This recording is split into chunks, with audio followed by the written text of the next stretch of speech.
Okay, so I'm going to do another video about the Dungeons & Dragons 40th anniversary figures.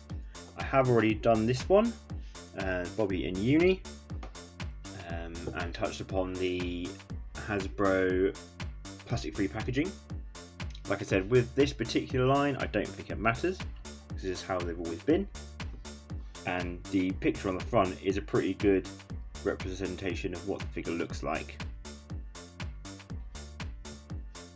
So, I think I might open Hank and Diane today. Okay, so I'm going to start with Hank. As you can see, it's a pretty good representation of the character from the animated series. And here he is with his powered bow. This is all one piece of plastic. It's just a translucent like yellow, whereas as you can see with the actual picture, the bow was always wooden, and then the string and the arrow was always magic. Just from the outset, that's probably my one criticism about the figure. On the back here you've got obviously Bobby and Diana, the other two from the wave.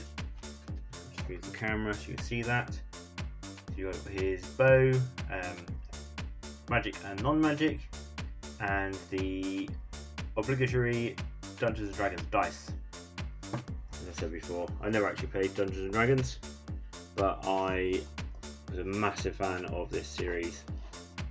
So when these figures came out, they were an absolute must. So let's have a go and open it up. There you go, plastic free packaging. They basically just come in these biodegradable like baggies. So just pretty much roll around there loose. Open this one up here.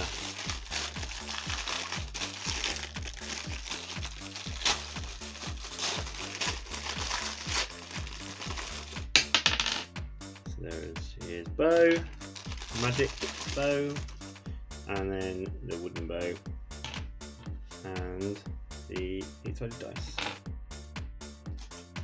There we go. There he is. Oh, he's got a little bit of a blemish there on the side. This is the problem with non-plastic packaging, is that you wouldn't be able to see that if you bought it in the shop. Pre-ordered mine, so yeah, I got what I got, but that is quite annoying given how much they cost. So this one in particular has seen issues of it online. Any of you have seen Pixel Dan's Instagram? You see he's bought two different versions of this and has snapped this hand off.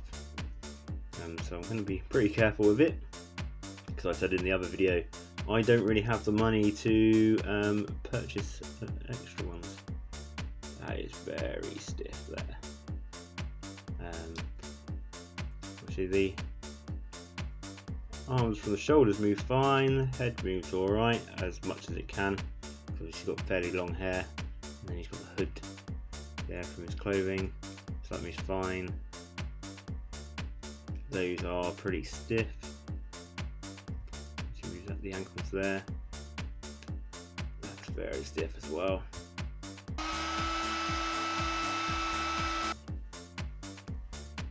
That knee moves a lot better. Only that joint, not the other one. There we are. Once you've moved it a little bit, that'll be alright. Oh my god, that's really stiff still.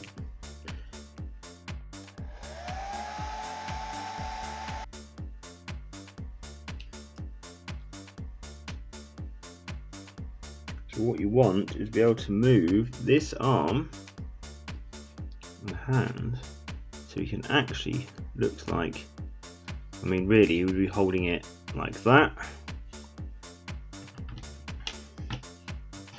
So there's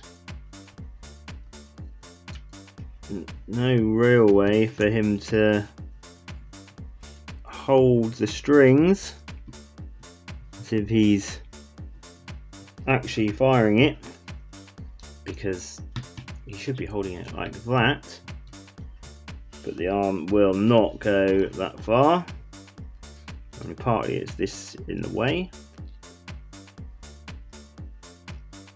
and then see that's as far as that arm will bend. Again, there's not real good movement in the hand, so I mean you can kind of have it pulling there. I mean, Hank can't even really do the pose that he's got on the front of the box. I've tried. Okay, and now for Diana. You can see the figure to the animated counterpart. It's not an exact copy. You can see the skin tone is a little bit different, and her hair isn't quite as long.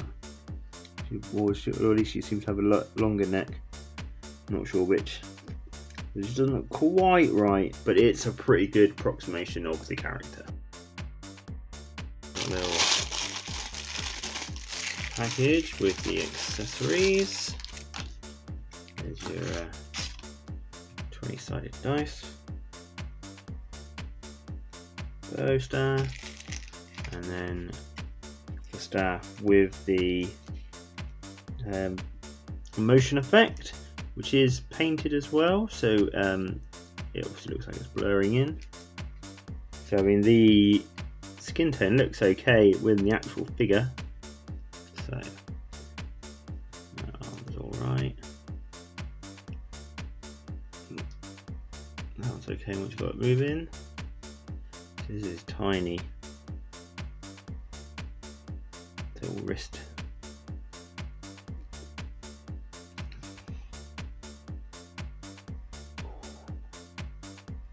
So the hands do move, because they move at the wrist, and they've got this hinge here, but you feel like you're going to break it. It's because the arms are so thin, the hands have to be even smaller, don't they? Okay, so we've got, and this one is probably, out of the three I've opened,